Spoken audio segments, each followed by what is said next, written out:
పత్రిక మొట్టమొదటి అధ్యాయము, ఎబ్రీ పత్రిక మొట్టమొదటి అధ్యాయము మరి 1-2 వచనాలు మనందరం కూడా కలిసి చదువుతాం. పేజీ నెంబర్ ఒకసారి చెప్పండి. 201 చదవండి. పూర్వకాలమందు నానా సమయములలోను నానా విధములుగాను మన ప్రవక్తల ద్వారా మన పితరులతో మాట్లాడిన దేవుడు ఈ దినముల అంతమందు కుమారుని ద్వారా మనతో మాట్లాడెను. చాలండి. యేసుక్రీస్తు ప్రభువారు మనతో ఆల్రెడీ మాట్లాడి ఉన్నాడు. ఆయన వాక్యం ద్వారా ఆల్రెడీ ఎప్పుడో మనకు అవసరమైన ముందే మాట్లాడాడు. ఈ పరిశుద్ధ గ్రంథం ఎవరి మాటలు చెప్పండి ఒకసారి. జీవం గల దేవుని యొక్క మాటలు. కాబట్టి మనందరం సంపూర్ణ బైబిల్ పైకెత్తి ఒకసారి బైబిల్ పల్ల పాడుకుంటున్నప్పుడు అందరి చేతులు ఏముండాలండి? మీరు నిజమైనటువంటి నేర్చుకునేవారైతే మనం నిత్య విద్యార్థులు అన్న సంగతి గుర్తించి, ఏ విద్యార్థులను మనం? శాశ్వతమైనటువంటి విద్యార్థులు. ఎందుకంటే మీరు సర్వలోకానికి వెళ్ళి సర్వ సృష్టికి సువార్త ప్రకటించమని తర్వాత ఏం చెప్పాడండి? అందరినీ ఎలా చేయమన్నాడు? శిష్యులుగా. మనకు ఒకే ఒక గురువు గారు, ఆయన ఎవరండి? యేసు. మనందరం ఎవరు చెప్పండి? శిష్యులము. కాబట్టి మీరు సరైనటువంటి విద్యార్థులైతే చదువుకున్న వారి గురించి చెప్తున్నానండి. బైబిలు, పాటల పుస్తకము, మూడోది చెప్పండి? పుస్తకం. ఏంటి చెప్పండి? పుస్తకం, పెన్ను కూడా తెచ్చుకుంటే చక్కగా రాసుకోవాలి. దాని ద్వారా మీకే కాకుండా అనేకులకి అది ఆశీర్వాదకరంగా ఉంటుంది. పఠింప శ్రేష్ఠ గ్రంథము బైబిల్, పఠింప శ్రేష్ఠ గ్రంథము బైబిల్, అనుదినము పఠించిన ప్రేమతోడ నడుపును ఓ పఠింప శ్రేష్ఠ గ్రంథము బైబిల్. ఈ ప్రపంచంలో మనం ఎన్నో పుస్తకాలు చదువుతూ ఉంటాం, అవునా కదా? కానీ 1వ తరగతి కాడి నుండి మరి మనం ఎంతవరకు చదువుకున్న పుస్తకాలు ఇప్పుడు కూడా చదువుతాను ఉన్నారు. అట్లే ఆపేశారా?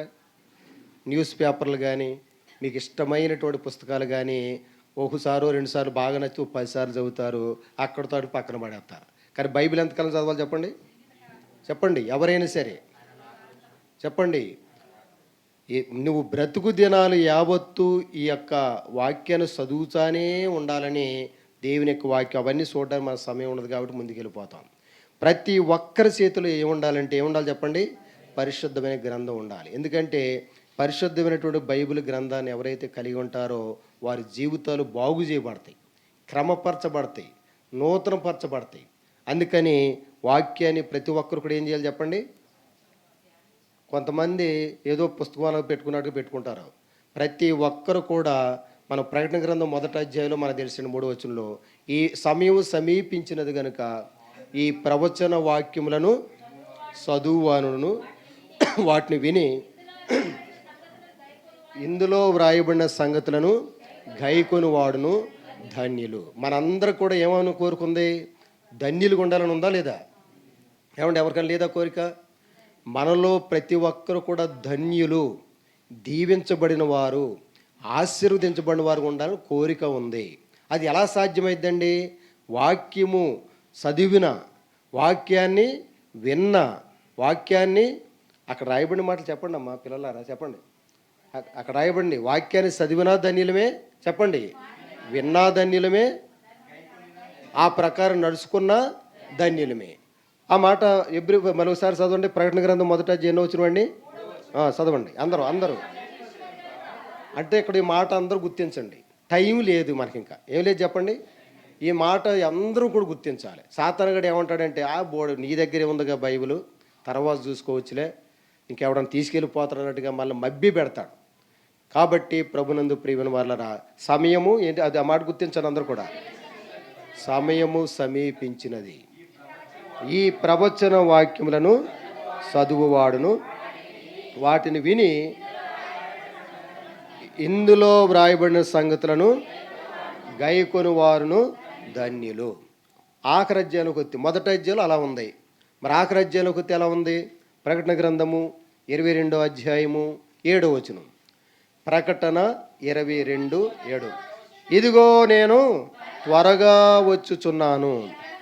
ఈ గ్రంథములోని ప్రవచన వాక్యములను గైకొనువాడు ధన్యుడు. చదివేవారు వినేవారు కూడా ఆఖరికి ఎలా మారిపోవాలి చెప్పండి? గైకొనేవారుగా, వాక్య ప్రకారము ప్రవర్తించు వారినై ఉండు అని కూడా వాక్యం సెలవిస్తుంది. వాక్యము చదివి వాక్యాన్ని వింటే సంపూర్ణ కాదండి అది. మళ్ళీ మనం ఏం చేసుకున్నట్లు? మోసం చేసుకున్నట్లు అయింది. అలా కాకుండా ఇప్పుడు వాక్యము చదివితే లేకపోతే వింటే మనకి ఏం తెలియజేద్దంటే, అద్దం ముందు నిలబడ్డాను మనం. అద్దం ముందు నిలబడితే ఏం కనపడదు చెప్పండి? డేవిడ్ రాజు అద్దం ముందు నిలబడితే మనకి ఏం కనపడద్ది? తప్పులు చెప్పిద్ది అబద్ధం. ఏంటి సార్? ఉన్నది లేనట్టు లేని ఉన్నది ఇప్పుడు చూపించింది అర్థం. ఎవరు తయారు చేసిన అర్థం అండి అది? మనుషులు తయారు చేసిన అర్థమే ఉన్నది ఉన్నట్టుగా నీ దేహాన్ని చూపిస్తుంది. వాక్యంలో దగ్గరకు వచ్చినప్పుడు, వాక్యాన్ని చదివినప్పుడు, వాక్యాన్ని విన్నప్పుడు వాక్యం ఏం చూపిద్దంటే దేవుని దృష్టిలో నువ్వు ఎలా ఉన్నావు అని చూపిద్దండి. ఎవరి దృష్టిలో? మన దృష్టిలో మనం మనంతటి మంచోళ్ళు ఎవరు ఉంటారా చెప్పండి? నీకంటే మంచి వ్యక్తికి ఎవరు లేనంతగా అనిపిద్ది. కానీ వాక్యం దగ్గరికి వచ్చినప్పుడు నీవు అంటే నీ జీవితం, నీ హృదయము, నీ ఆంతర్యము ఇదిగో దేవుని దృష్టిలో ఎలా ఉంది అని చెప్పినప్పుడు వెంటనే మనం ఏం చేయాలంటే సరి చేసుకోవాలి. ఏం చేసుకోవాలి చెప్పండి? వాక్యం మనం ఏం చేయాలండి? చదవాలి వద్దా?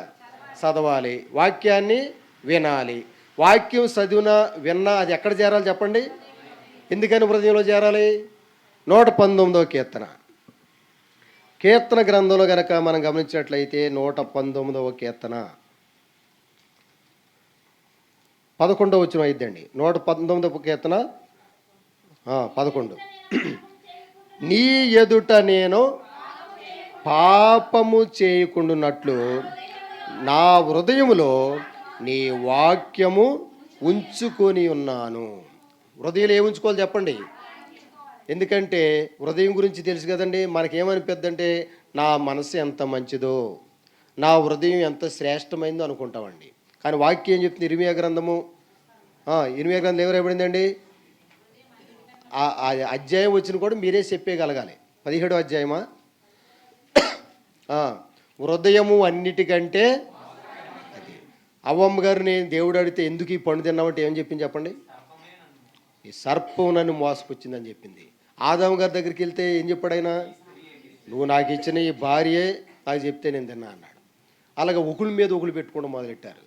కానీ ఇప్పుడు ఈ వాక్యంలో మనం చూసుకున్న ప్రకారంగా వాళ్ళిద్దరిని ఎవరు మోసం చేశారండి? మరి ఇప్పుడు ఆ సాతానుగడి కంటే ఘోరమైన మోసకరింది ఎక్కడో లేదు. ఎక్కడో చెప్పండి? నీలోనే, నాలోనే, మనలోనే ఉంది. ఈ విషయం గుర్తించక చాలామంది నష్టపోతున్నారు.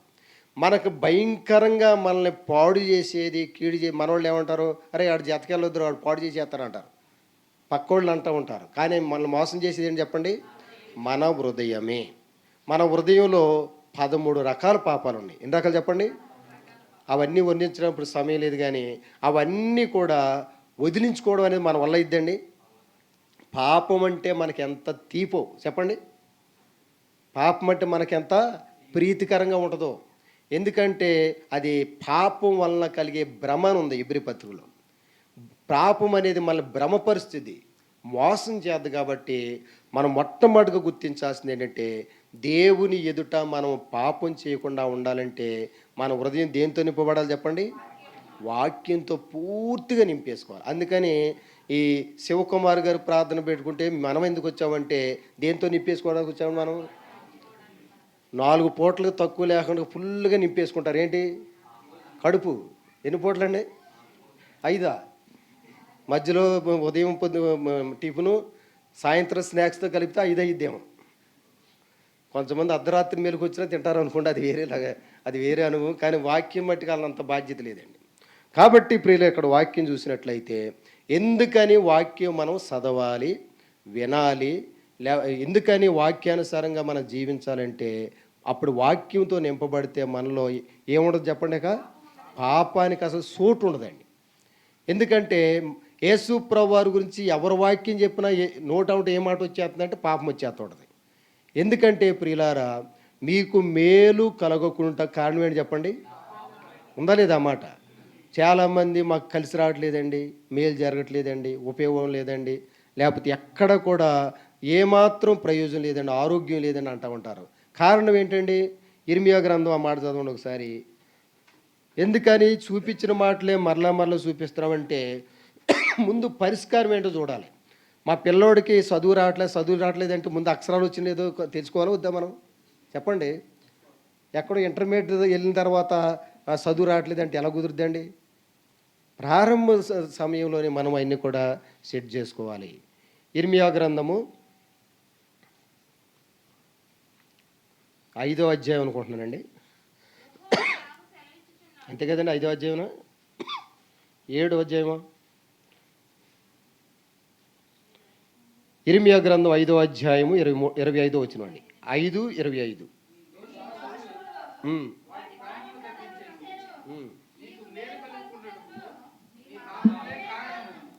మీకు మేలు కలగకుండుటకు, ఇది అందరూ ఒప్పుకోవాలండి.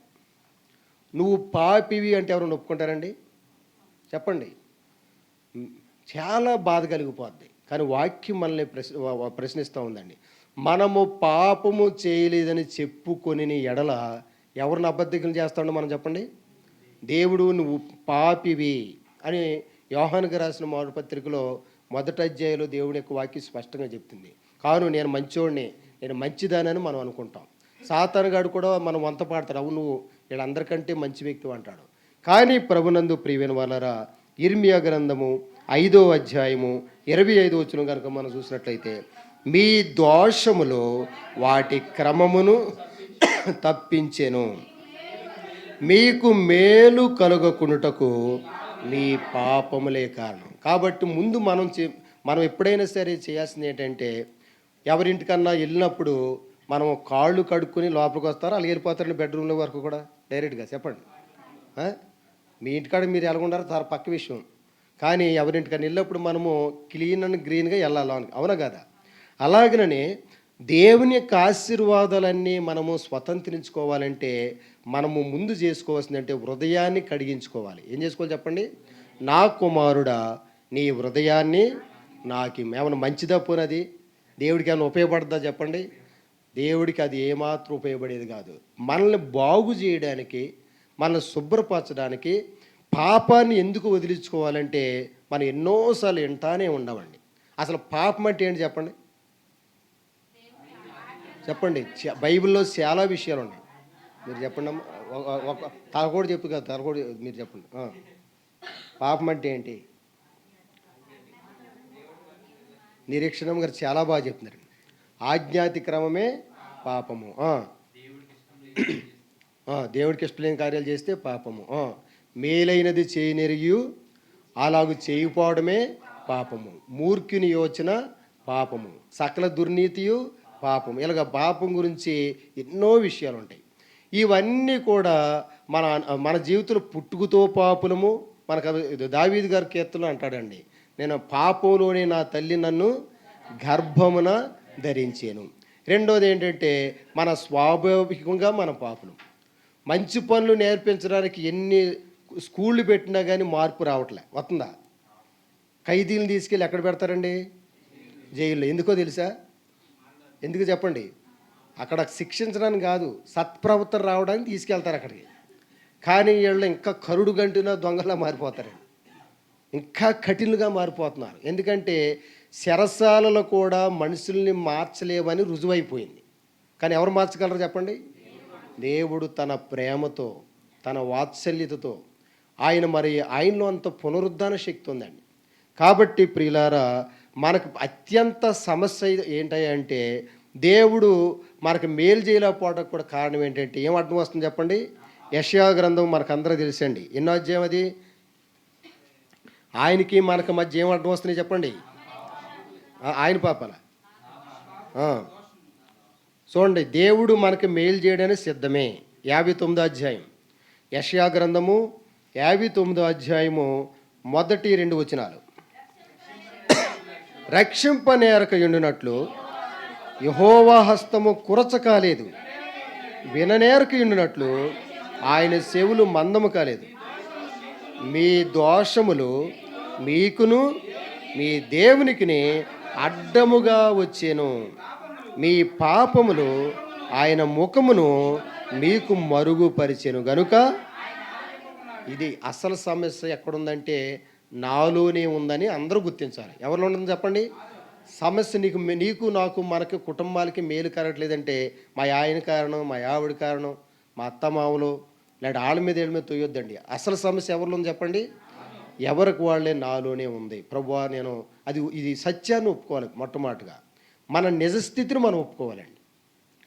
ఇప్పుడు డాక్టర్ గారి దగ్గరికి వెళ్ళి అసలైన సమస్య చెప్పకుండా ఉత్తుత్తు పొడి పొడి చెప్తే డాక్టర్ గారికి ఏమైనా లాస్ అండి? చెప్పండి. దేవుడి దగ్గరికి వచ్చినప్పుడు నువ్వు ఎవరికి చెప్పుకున్నా చెప్పుకోకపోయినా డాక్టర్ల దగ్గరికి వెళ్ళినప్పుడు అసలైన సమస్య చెప్పుకోవాలి. సిగ్గుపడకుండా, అవమానంగా భావించుకోకుండా. అప్పుడు దానికి సంబంధించినటువంటి ట్రీట్మెంట్ చేయడం వల్ల మనకి సరైనటువంటి ఆరోగ్యానికి అవకాశం ఉంటుంది. దేవుడి దగ్గరకు వచ్చినప్పుడు కూడాను డాక్టర్ గారి దగ్గరికి వెళ్తాం కానీ ముందు ఆయన ఏం చేస్తాడు చెప్పండి? ఏం చేస్తాడండి? డబ్బులు లాగుతాక అనుకుంటాం మనం. ఏం లాగుతాక అనుకుంటాం చెప్పండి? 10 రకాల టెస్టులు రాత్ర. కారణం ఏంటంటే ఆ స్కానింగ్లు తీస్తే తప్ప అసలు సమస్య తేలదు. దేవుడు కూడాను వాక్యపు వెలుగులో నిన్ను స్కానింగ్ తీసినప్పుడు నువ్వు ఎలా ఉండవు అనేది చూసినప్పుడు మనము క్రమపరుచుకోవాలి. ఏం చేసుకోవాలి చెప్పండి? చక్కపరుచుకోవాలి. ఎక్కడ కడుక్కోవాలో, ఎక్కడ శుద్ధీకరించాలో, ఏ విధంగా మార్పు చెందాలో మన వల్ల కాదు. కాబట్టి మనకు సహాయం చేయడానికి ఎవరు వచ్చారు చెప్పండి? నీకు ప్రార్థన రాదు అనుకోండి, మనకేమో రాదండి. శిష్యులు కూడా ఏమని అడిగారు దేవుడిని? ప్రభువా మాకు ప్రార్థన చేయడానికి నేర్పించు. మొట్టమొదటిగా నీకు మాకు ప్రార్థన రాదు. ఎవరైనా ప్రార్థన ఏం చేయమని ఎవరన్నా చేయమని మాకు రాదని ఇప్పుడు కూడా అనేవాళ్ళు ఉన్నారు. నీకు రాకపోతే ఎక్కడ కాదు చెప్పాల్సింది, ఎక్కడ చెప్పాలి?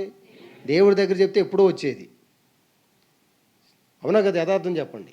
కాబట్టి మనలో ప్రతి ఒక్కరు కూడా మనకి ఏది రాకపోయినా కానీ దేవుడు ఏమన్నాడో నా యొద్ద నేర్చుకోండి. మీకు ఒకరోజు 2 రోజులు ఎవరు నేర్పిస్తాక ముందుకు వచ్చి 3వ రోజున సిరాకు పడతారు. దేవుడు ఎప్పుడైనా నేర్పిస్తాడు. అవునా కదా? ఆయన మన విషయంలో ఎప్పుడైనా సిరాకు పడ్డా? నిద్రపోతున్నాను ఈ టైంలో ఎందుకు వచ్చావు అని ప్రార్థన చేసి ఇప్పుడు అన్నాడని మీతో? ఆ చేతేగా మీరు టెస్ట్ చేస్తాక చెప్పండి, చేసిన వాళ్ళు తెలిసిద్దండి. కాబట్టి ఇక్కడ వాక్యం ఏం చెప్తుందంటే రక్షింప నేరకయుండునట్లు యెహోవా హస్తము దేవుడు దినమెల్లా చేతులు జాపుతున్నాడండి మనం రక్షించడానికి. ఇప్పటికీ కూడాను నా కుమారుడా నా కుమార్తె అని ఎదురు చూస్తానే ఉన్నాడు. నువ్వు దూరం అవుతున్నా కానీ దేవుడు ఎప్పుడు ఆయన మనకి సమీపంగా ఉండే దేవుడు. మనకెప్పుడు కూడా అందుబాటులో. యేసుప్రభువు లోకానికి ఎందుకు వచ్చాడంటే మనకు అందుబాటులో ఉండడానికి. దేనికి వచ్చాడు చెప్పండి? మనకి మనం ఆయన అందుకోలేము కాబట్టి ఆయనే మనల్ని ఎదుక్కుంటూ నశించిన దాన్ని వెదికి రక్షించడానికి మనిషి కుమారుడుగా ఈ లోకానికి లోకాసువార్త 19వ అధ్యాయము 10వ వచనంలో స్పష్టంగా రాయబడింది. కాబట్టి రెండోది ఏంటంటే విననేరకయుండునట్లు ఆయన చెవులు. ఆయన ముసలోడైపోయి చెవుడు వచ్చిందా పని చెప్పండి? దేవుడు ఎప్పుడు కూడా సిద్ధంగానే ఉన్నాడు. ఆయన ఎలా సిద్ధంగా ఉన్నాడంటే సంటి బిడ్డల్ని ఉయ్యాల్లో లేదంటే పెట్టి తల్లి అక్కడక్కడ అందుబాటులో ఉంటుందో దూరంగా వెళ్ళిపోద్ది చెప్పండి? ఎంత అందుబాటులో ఏ పని చేసినా ధ్యాస అంతా బిడ్డ మీద ఉంటుంది.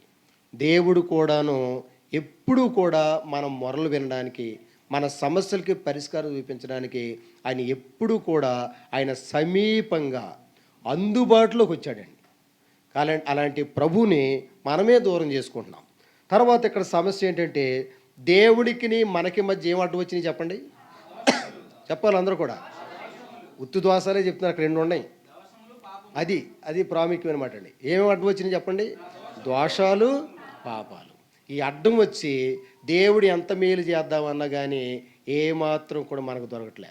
యథార్థంగా ప్రవర్తించే వారికి ఆయన ఏ మేలును చేయక 84వ కీర్తన 11వ వచనంలో సింహపు పిల్లలైనా ఆకలి కొని ఉంటాయి కానీ యెహోవా యందు భయభక్తులు కలిగిన వారికి ఏమీ కొదువ లేదు. యెహోవా నీ కాపరైతే నీకు ఏ లోటు ఉండదు. బైబిల్ అన్నీ ఉన్నాయి. మరి ఎప్పటి నుండో ప్రార్థనకు వస్త్రం ఏమీ జరగట్లేదంటే దేవునికి మనకు మధ్య అడ్డంగా ఎవరు పెట్టుకున్నారంటే మనమే. అందుకని తిమోతికి రాసినటువంటి పత్రికలో పౌలు గారి ద్వారా దేవుడు ఏం చెప్తున్నాడో మనం గమనిద్దాం. లేఖన భాగాల్లో గనక మనం గమనించినట్లయితే ప్రియులారా, తిమోతికి రాసిన మొదటి పత్రిక 1వ అధ్యాయము 15వ వచనం అండి. తిమోతికి రాసిన మొదటి పత్రిక 1వ అధ్యాయం 15వ వచనం. పాపులను రక్షించుటకు క్రీస్తు యేసు లోకమునకు వచ్చినను వాక్యము నమ్మదగినదియో పూర్ణాంగీకారమునకు యోగ్యమైనదై ఉన్నది. అట్టి వారిలో నేను రాదాను. యేసు ప్రభువారు ఎందుకు ఈ లోకానికి వచ్చాడు చెప్పండి? పాపులను రక్షించడానికి వచ్చాడు. మిగిలిన వాళ్ళు కూడా వచ్చారు ఈ లోకానికి.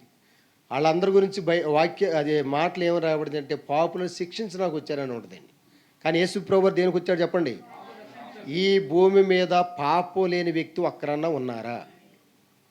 ఒక స్త్రీని రాళ్ళతో కొట్టి చంపడానికి వచ్చిన వాళ్ళతో దేవుడు ఏమన్నాడు చెప్పండి? మీలో ఎవరిలైతే పాపం లేదు వారు ఎప్పుడు ఏలంటాడు రాయి? ఒక్కరన్నా మిగిలారు అక్కడ. ఎందుకంటే వాళ్ళు మన మీద చాలా మంచివాళ్ళు. కానీ ఇక్కడికి వచ్చిన మనలో మీలో పాపం లేని వారు ఎవరు ఉన్నారంటే నేను పరిశుద్ధుని అన్నట్టుగా చాలామంది మనసులో బాగా సరైన విధానం కాదు. మనలో మొట్టమొదటిగా గుర్తించాల్సింది ఏంటంటే నాకు కానీ నా కుటుంబానికి కానీ నా బిడ్డల భవిష్యత్తుకి కానీ ఏ మేలు జరగట్లేదంటే దానికి కారకులు ఎవరు చెప్పండి? మేము కాదు, నేనండి, ఎవరు కాదు, నేనే అని మొట్టమొదటి గుర్తిస్తే మనం ఒక సరైన విధానంలోకి వచ్చినట్లు అనమాట, ఒక అవగాహనలోకి వచ్చినట్లు. అలాంటి వాళ్ళకి దేవుడు ఏ మేలైనా చేయగలుగుతాడు. ఈ సుంకరి ప్రార్థనలాగా, సుంకరి పరిసయ్యుల ప్రార్థనలాగా పరిసయ్యుడు ఏం చెప్తున్నాడు చెప్పండి? ఆ షిమ్యోను గారి కంటే నేను చాలా మెరుగు. ఎవరికంటే చెప్పండి? ఆ డేవిడ్ రాజు గారిని నేను చాలా మెరుగు అన్నట్టుగా అనుకుంటున్నాం అనుకోండి, మనం ఎప్పటికీ కూడాను ఇక మళ్ళీ ఎవరూ బాగు చేయలేరు. బాగు చేస్తారా? వాళ్ళని దేవుని యొక్క వాక్యం ఏం చెప్తుందంటే నులివెచ్చని జీవితం. ఏ జీవితం చెప్పండి? కొంతమంది సిట్లం గడ్డలు రాళ్ళు అంటారండి. వాళ్ళు సజీవమైన రాళ్ళలా ఉండాలని దేవుడు కోరుకుంటుంటే ఏ రాళ్ళగా మిగిలిపోతున్నారు వాళ్ళు? దేనికి పారేయడానికి కూడా పని చేయనట్టుగా మారిపో. అందుకని ఇక్కడ వాక్యం ఏం చెప్తుందంటే పాపులను రక్షించుటకు క్రీస్తు యేసు లోకమునకు వచ్చాను అని రాయబడింది. 2వ అధ్యాయంలో కూడా ఏం రాయబడిందంటే ప్రియులారా 4-5 వచనాలు. తిమోతి రాసిన మొదటి పత్రిక 2వ అధ్యాయం 4-5 వచనం. ఆయన మనుషులందరూ ఏం పొందాలని చెప్పండి? రక్షణ పొంది సత్యమును గూర్చిన అనుభవ జ్ఞానం గలవారై ఉండవల్లని. దేవుడికి కూడా కొన్ని కోరికలు ఉండేయండి. ఎవరికి చెప్పండి? ఎవరన్నా ప్రార్థనకు వచ్చారంటే ఎన్ని కోరికలతో వస్తారో వాళ్ళకే తెలియదు. ఎన్ని కోరికలు అంటే లెక్క పెట్టగలమా చెప్పండి? వచ్చిన తర్వాత కూడా కోరికలు పెరిగిపోతూ ఉంటాయి. కానీ గుర్తించాల్సింది ఏంటంటే దేవుడికి కూడా కొన్ని ఏముండే చెప్పండి? కోరికలు, ఇష్టాలు, ఇచ్చలు ఉండేయండి. ఆయన కోరిక ఏంటి? మనం ఏమన్నా ఆయన పెట్టాలనా? ఏముందండి అక్కడ? రక్షణ పొందాలి. ఏం పొందాలి చెప్పండి? రక్షించబడాలి, సత్యమును గూర్చిన అవగాహన, అనుభవ జ్ఞానం కూడా కలిగి ఉండాలంటండి. ఇది దేవుడు కోరుకుంటాడు. తర్వాత మాట చూడండి. దేవుళ్ళు ఎంతమంది చెప్పండి? ఈ మాట చాలా మందికి అర్థం కావట్లే. ఇక్కడికి వచ్చి ఈ దేవుడు అంటారు, అక్కడికి వెళ్ళి చెప్పండి ఎక్కడికి వెళ్తే ఆ దేవుడు అన్నట్టుకుంటే మట్టుకి అది సరైన విధానం కాదు. మనకి ఎంతమంది తండ్రులు ఉన్నారండి? ఎవరిని పడితే నాన్న తండ్రి అనొచ్చండి మనం. మరి దేవుడిని ఎలాగంటారు మీరు?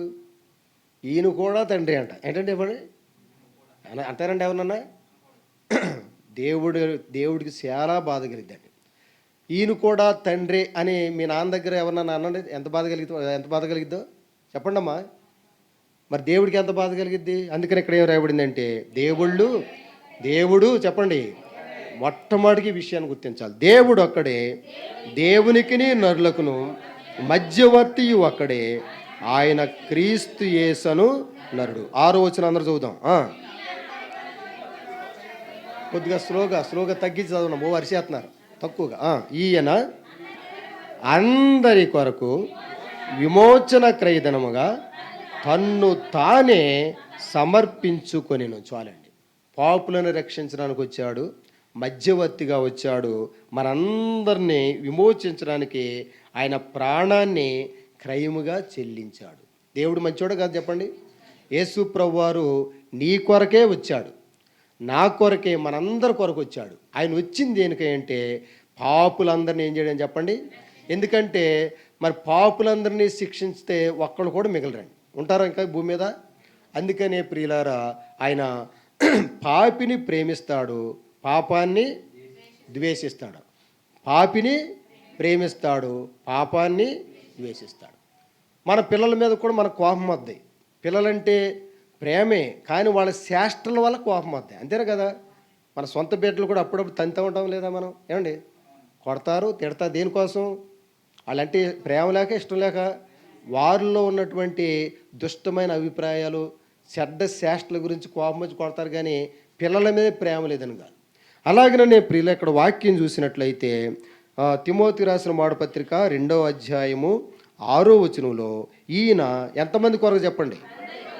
కులము లేదు, ప్రాంతం లేదు, వర్గం లేదు, పలానా సంఘం, పలానా ఏరియా, ముసలోళ్ళు, పిల్లలు, కొత్తోళ్ళు, పాతోళ్ళు, సేవకులు, విశ్వాసులని భేదం లేకుండా ఇక్కడ అందరి కొరకు కూడా ఆయన చెప్పడం అన్నమాట, విమోచన క్రయధనముగా తన్ను తానే సమర్పించుకునేను. మీరు స్నానం చేయడానికి సబ్బులు వాడుతున్నారు లేదా? చెప్పండి. షాంపులని, బట్టలు ఉతుక్కోవడానికి రకరకాలుగా. అయితే మన పాపాలను కడగడానికి ఆయన ఏం చెల్లించాల్సి వచ్చింది చెప్పండి? తన పరిశుద్ధ రక్తము, తన యొక్క ప్రాణమే పెట్టాల్సి వచ్చింది. కాబట్టి దేవుడు నిన్ను ఎంత విలువగా చూస్తున్నాడంటే ఆయన కంటే నిన్నేకు ప్రేమించుకుంటున్నాడు. అర్థమైందండి? మనం ఏమనుకుంటాం, మా అబ్బాయి ప్రేమిస్తలేదు, ఎవరు ప్రేమిస్తలేదని చెప్పండి, మా కోడలు సరిగా చూస్తలేదు చెప్పండి. మనోళ్ళు ఇన్ని మూట కట్టుకుని వచ్చి చెప్పుకుంటూ ఉంటారు. ఇదే పని అండి కొంతమందికి. కానీ నిన్ను ప్రేమించేవారు ఎవరండి? అసలు నేను ప్రేమిస్తున్నాను రండి అని పిలుతూ ఉంటే ఆయన దగ్గర మట్టుకు వెళ్ళరు. ప్రేమించి ఆయన దగ్గరికి మానేసి మోసంగా అవసరతను బట్టి, లాభాన్ని బట్టి ప్రేమించే వాళ్ళ దగ్గరికి వెళ్తే మీకు ప్రేమలు ఎక్కడ తగ్గుతాయండి? ప్రేమ దేవుడు ఏమైనాడు చెప్పండి? దేవుడు ప్రేమయ్యి ఉన్నాడని ఉంది. దేవుడు ఏమై ఉన్నాడు చెప్పండి? ప్రేమ గురించి దేవుడు ప్రేమ స్వరూపి. అసలు ప్రేమ అంటేనే దేవుడు. ఆ దేవుడిని పక్కన పెట్టి ఉత్తుత్తోళ్ళ దగ్గరికి వెళ్ళి ప్రేమలు ఎదుకుంటూ ఉంటాయండి చెప్పండి. లేని వాళ్ళ దగ్గర ఎక్కడ ఉండవుతాయి చెప్పండి? నేతి బీరకాయలు ఏం చేసినట్టు అన్నట్టుగా ఉంటుందండి ఇదంతా. కాబట్టి ప్రియులారా, మనుషుల నుండి ప్రేమను ఆశించారా? మోసపోతాం లేదా? మరి ఎవరి నుండి ప్రేమ ఆశించాలి?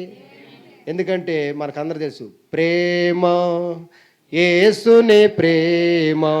పండుగ తీసుకుంటాం, అది ఎవ్వరు కొలువలేనిది, నిజము దేనిని నమ్మో, ఏది భూమి అందించలేనిది, నిజము దేనిని నమ్మో, అది భూమి అందించలేనిది. ధరణిలోని ప్రేమ స్థిరము కావు, తరిగిపోవును. ధరణిలోని ప్రేమలన్నీయు స్థిరము కావు, తరిగిపోవును. క్రీస్తు యేసు కల్వరి ప్రేమ కడవరకు నిలిచి ముంచును. క్రీస్తు యేసు కల్వరి ప్రేమ కడవరకు ఆదరించును. ఎన్నాడెన్నడు మారనిది నా యేసుని దివ్య ప్రేమ, ఎన్నాడెన్నడు వీడనిది నా యేసుని నిత్య ప్రేమ. ప్రేమ యేసుని ప్రేమ, అది ఎవ్వరు కొలువలేనిది, నిజము దేనిని నమ్మో, ఏది భూమి అందించలేనిది, నిజము దేనిని నమ్మో, అది భూమి అందించలేనిది. ఇర్మియా గ్రంథము 31వ అధ్యాయంలో గనక చూసినట్లయితే, ఇర్మియా గ్రంథము 30వ అధ్యాయము 21వ వచనం చదువుదామండి. 654వ పేజీ అందరిది. ఆ, ఆ, ఆ. నా సమీపమునకు వచ్చుటకు ధైర్యము తెచ్చుకొనివాడెవడు? నా సన్నిధికి వచ్చినట్లుగా నేను వానిని శారదీసిదను. ఇదే యెహోవా వాక్కు. అప్పుడు మీరు నాకు ప్రజలయ్యుందురు. మనల్ని శారదీసేది ఎవరు చెప్పండి? దేవుడు. అంతే తప్ప ఆళ్ళ నీళ్ళ ఏడు నీళ్ళ కింద వెళ్ళి మమ్మల్ని అర్థం చేసుకుంటలేదు, పట్టించుకుంటలేదు, మమ్మల్ని చూడలేదని దయచేసి మనుషులు నమ్ముకున్నటి కంటే, రాజులు నమ్ముకున్నటి కంటే కూడాను యెహోవాను ఆశ్రయించుట మేలు. ఎవరైతే యెహోవాను ఆశ్రయిస్తారో యెహోవా వారికి ఆధారంగా మారతారు. ఇక్కడ చూడండి, మనం ముందు ధైర్యం తెచ్చుకోవాలి. ఏం ధైర్యం తెచ్చుకోవాలండి? ఏమని తెచ్చుకోవాలంటే, నేను దేవుని సన్నిధికి వెళ్ళాలి. దేవుని సన్నిధికి రావడానికి, ఎందుకంటే సాతాను గడు రానెత్తాడు మళ్ళీ చెప్పండి. నిన్ను నిన్ను రానెత్తాడు దేవుడు? నీ అంత ఘోరమైన పాపం ఉన్నాడా? పాపాలు చేపిస్తాడు, మళ్ళీ వేదెత్తాడు అండి. ఆడేం చేస్తాడు చెప్పండి? ప్రేరేపించి చేపిస్తాడు, మళ్ళీ ఆడే నిన్న దేవుడు ఏమన్నా రానెత్తాడా? నువ్వు ఎటువంటి వ్యక్తి ఒకసారి ఆలోచించుకుంటే అప్పుడు గుర్తు చేస్తాడు. అప్పుడు మనం రాబిద్దు అయిద్దండి దేవుడి దగ్గరికి. అమ్మో, ఆ దేవుడి దగ్గరికి ఎలా వెళ్ళగలను, ఏ మోహం పెట్టుకున్నట్టుగా అలా మానేస్తాం. ఆదాము అవలు కూడా, ఆదామా నువ్వు ఎక్కడున్నా ఉన్నప్పుడు వీళ్ళు ఏం చేశారు చెప్పండి? దాక్కుంటూ మొదలెట్టారు. మనలో చాలామంది దేవుడి దగ్గర రాకపోవడం కారణం కూడా అయ్యే. అక్కడికి వెళ్తే మారమంటారు, మా గురించే చెప్తారు. ఎవరి గురించి చెప్తారు చెప్పండి? మరి వాక్యం మన గురించి ఎవరి గురించి చెప్పిద్దండి? ఇది రాయబడిందే నీ కొరకు. ఎవరి గురించి రాయబడింది చెప్పండి? నీ తప్పులు బయట పెడతా కాదండి, నేను సరిచేయడానికి. డాక్టర్ గారి దగ్గరికి వెళ్తే ఆ రిపోర్ట్ తెమ్మని నాలో ఉన్నాయన్నీ కూడా, ఆ ఎయిడ్స్ ఉందో, షుగర్ ఉందో, బీపీ ఉందో, ఇవన్నీ కూడా అందరికీ తెలియజేయడానికి రిపోర్ట్లు తెమ్మంటారని డాక్టర్ గారి మీద మనం కోప్పడలిగితే ఏం జరిగిద్దండి? ఎవరు నష్టం చెప్పండి? దేవుడు అవన్నీ కూడా, ఆ డాక్టర్ గారు కూడా అవన్నీ అదే వాటి మీద దాడి చేసి అవి లేకుండా చేయాలనే ఉద్దేశంతో ఆ రిపోర్ట్లు తీసుకురావన్నాడు. దేవుని యొక్క వాక్యం కూడా నా దృష్టిలో నువ్వు, దేవుడి దృష్టిలో నువ్వు ఇలా ఉన్నావని చెప్పినప్పుడు, ఇప్పుడు అద్దం ముందుకు వెళ్ళినప్పుడు మనం ముఖం అయి సరి చేసుకోవట్లేదని మనం చెప్పండి అమ్మా. చూసుకునేది ఎందుకు? సరి చేసుకోవడానికి. కానీ వాక్యం దగ్గర వచ్చినప్పుడు బట్టి సరి చేయాలి. ఇదే పెద్ద సమస్య. వాక్యం ఏం చెప్తుందంటే మనం ధైర్యం తెచ్చుకోవాలి. కృపాసనము నొద్దకు చేరడానికి మనం ధైర్యం తెచ్చుకోవాలి. ఎందుకంటే మన దేవుడు కృపగలిగిన వాడు. ఎవరు చెప్పండి? ఆయనంత జాలి కానీ, ఆయనంత కరుణ కానీ, ఆయనంత వాత్సల్యత కానీ నీ తల్లికి కూడా ఉండదు. మా అమ్మ ఉంటే నన్ను ఎంత ప్రేమించేదో అని పెద్ద ఒకడికి ఎవరుంటేనంట? వీళ్ళు కటిక మోసలోడు అయిన వాళ్ళు కూడా చెప్పండి. కానీ నీ తల్లి కంటే, నీ తండ్రి కంటే, నీ భర్త కంటే, నీ కుటుంబ సభ్యుల కంటే, నువ్వు ఎవరెవరైతే నిన్ను బాగా ప్రేమిస్తున్నారో భావించి మోసపోతున్నావో వారందరికంటే కూడా నిన్ను ప్రేమించి ఆయన నేను పిలుస్తున్నాడు. ఏమనండి? ప్రయాసపడి భారం మోసుకొనిస్తున్నా. ఏంటి భారాలు మోయడం ఏంటండి? మన జీవితంలో కుటుంబం కూడా భారంగా అనిపిస్తుందా లేదా? నువ్వు చేసే పని కూడా నీకు భారంగా అనిపిస్తుంది. నీ కనీస బాధ్యతలు కూడా ఎంతో మోయలేనంత భారంగా అనిపిస్తున్నాయి. దేవుడు ఏం చెప్తున్నాడండి? నా దగ్గరికి రండి, నేను మీ భారాలని ఆయన మోసి మీకు ఏమిస్తాడంటాడు చెప్పండి? ఎప్పుడెప్పుడు మోస్తాడంటాను చెప్పండి? అనుదినము. చెప్పండి, మీ మీ ఏ భారాలు మోపమన్నాడు దేవుడు? నీ భారము యెహోవా మీద మోపము, ఆయన నిన్ను. నీ పనుల భారం కూడా ఏం చేయొచ్చు? మీ ఇల్లు కట్టుడైనా, లేకపోతే మీ యొక్క ఆహార పానీయాలు సంబంధించిందైనా, మీ పిల్లల యొక్క చదువులు, పెళ్ళిళ్ళైనా, మీరు ఏదైతే భారంగా మోయలేనంత భారంగా ఫీల్ అవుతున్నారో నిన్ను మోస్తా అంటున్నాడు దేవుడు. నీ పనుల అది ఇంత చక్కని అవకాశాలు ఇస్తుంటే ఆయన పక్కన పెట్టేసి నిన్ను బస్సులో ఎక్కి మూటనెత్తి మీద పెట్టుకున్నట్టు ఉండదు మన పరిస్థితి. ఎక్కడికి చెప్పండి? దేవుడు ఏం చెప్తున్నాడు? నిన్ను మోస్తాను, నీ నీ పనుల భారం, నిన్నును నీ యొక్క బాధ్యతలన్నీ తీసుకుంటానని చెప్తుంటే మనకి ఎందుకు ఇంత సమస్య? సాతానుగాడు అక్కడే మోసం చేస్తాడు మనల్ని. దేవుడిని నమ్ముకున్న వారు ప్రశాంతంగా ఉండాలి. ఎలా ఉండాలి చెప్పండి? ఇప్పుడు ఇప్పుడు మీ పిల్లోడు ఎక్కడ చదువుకు హాస్టల్లో ఉన్నాడండి.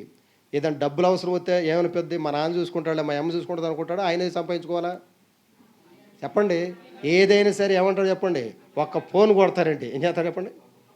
ఏం చేస్తారండి? ఒక 5,000 కావాలి, ఫోన్ పే చేయమని వేస్తారండి. పెద్ద ఏదో సంపాదించిన వాళ్ళ అంత హక్కు ఉందండి. మనకు కూడా దేవుడు మనకి ఎలా హక్కు వచ్చింది? యోహాను సువార్తలో 7 ఇక్కడ యోహాను సువార్తలో గనక మనం గమనించినట్లయితే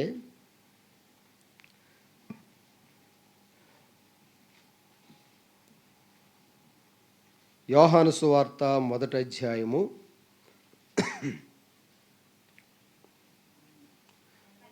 12 చదవండమ్మా. తన్ను ఎందరూ అంగీకరించిరో వారికి అందరికీ, అనగా తన నామమునందు విశ్వాసముంచిన వారికి దేవుని పిల్లలగుటకు ఆయన అధికారము అనుగ్రహించెను. ఇప్పుడు ఈ ఇల్లు మరి వాళ్ళు కట్టుకున్నారు కదండి, కుటుంబ సభ్యులందరూ ఎక్కడ ఏదైనా సొంతంగా వాడేసుకోవచ్చా లేదా? అస్తమానం బాత్రూమ్కి వెళ్ళొచ్చా? అన్నం తినొచ్చా అని అడుగుతున్నారండి అస్తమానం. చెప్పండి. మరి దేవుడు కూడా మనకు అన్నీ ఇచ్చాడు. నిజంగా ఇది ఈ ఇల్లు నీదైతే నీకు ఇష్టమైన రీతిలో వాడుకోవచ్చా లేదా? చెప్పండి. అలాగనే మనం ఎప్పుడైతే దేవుని బిడ్డలం అయ్యామో, చెప్పండి, ఎవరి బిడ్డలం చెప్పండి, ఎప్పుడవుతాం? ఆయన యందు విశ్వాసం ఉంచితే, ఆయన నమ్ముకుంటే, నువ్వు రక్షించబడితే దేవుడు అన్నీ ఎవరైతే చెప్పండి అలాగా పూర్తిగా ఆయన మహిమలో నుండి మన ప్రతి అవసరత తీరుస్తాడు. ఆయన మాట ఇచ్చి ఆయన ఎప్పటికీ కూడా మాట తప్పనివాడు. దేవుడు మన కొరకు ఎన్ని సిద్ధపరచాడంటే కంటికి కనిపించవు, చెవులకు వినబడవు, మనుష్య హృదయమునకు గోచరం. ఆయన మన కొరకు సిద్ధపరిచిన మేలు ఎంతో గొప్పది. అసలు మనము ఒక ₹1,00,00,000 లెక్కేయడానికి ఎంత చెప్పండి చెప్పండి. మరి దేవుడు మన కొరకు ఎన్ని సిద్ధపరిచాడో వాటిని మీరు ఆయనకెళ్ళి అసలు మీరు ఎప్పుడైనా ఆయన ఎంక చూస్తేనేగా, ఆయన ఎంక చూస్తే అన్నీ వచ్చేస్తాయి మనకి. మనం ఆ పంది లాంటి వాళ్ళం కదా, కోపం తెచ్చుకోకండి నా మీద. ఎప్పుడు కూడా ఎటు చూస్తూ ఉంటే చెప్పండి, ఎప్పుడు కూడా ఎక్కడ బురద ఎక్కడ పెంట ఉందో చెప్పండి, వీటిని ఎత్తుకుంటామంటే మనం నిజంగా దేవుడి బిడ్డలం అయితే మన గురి, మన మోటో, మన గమ్యం ఎప్పుడు కూడా ఎటువైపు చూడాలి చెప్పండి. మీరు భూ సంబంధమైన వారైతే ఎప్పుడు కూడా ఎటు చూస్తూ ఉంటారు చెప్పండి.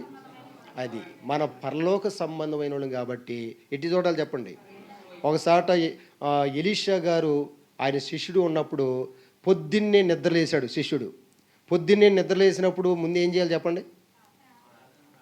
మీకు అది తప్పే చేయొద్దు, దాన్ని ముందు స్తుతించాలి. లైత్యంగానే ప్రార్థన చేసేస్తారంట, నీ బంగారు దేవత కాపలా గాయమన.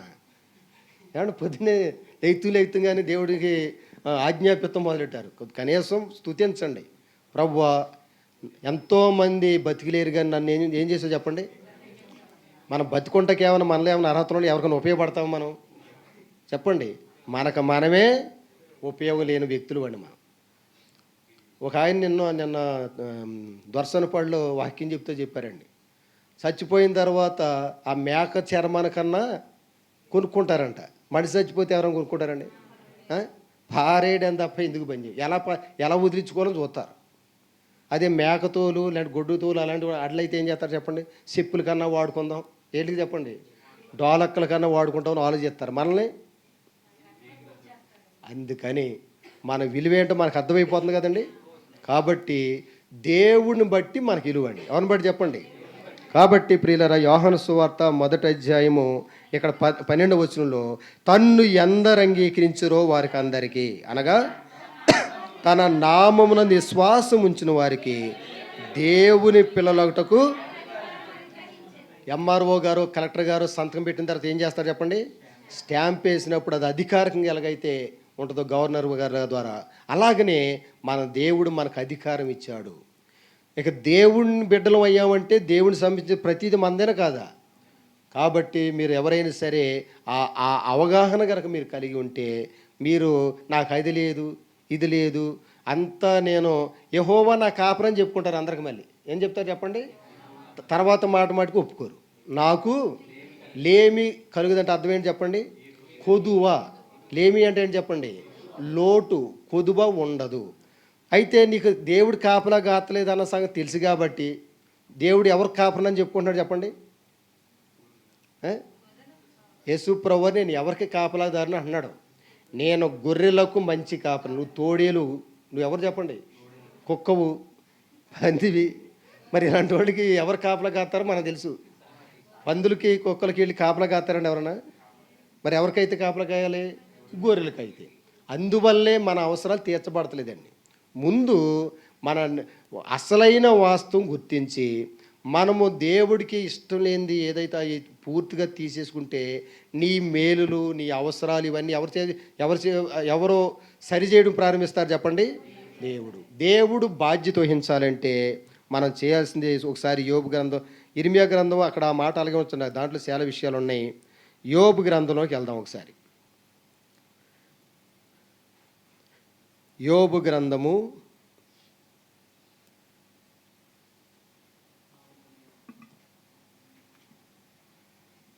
నా బైబిల్ తడిచిపోయిందండి, అందుకే పేజీలు రావట్లే. యోబు గ్రంథము 8వ అధ్యాయము 5వ వచనం నుండి చదువుతామండి. 5 నుండి 7 వరకు. నీవంటే ఎవరండి? నీవంటే ఎవరు చెప్పండి?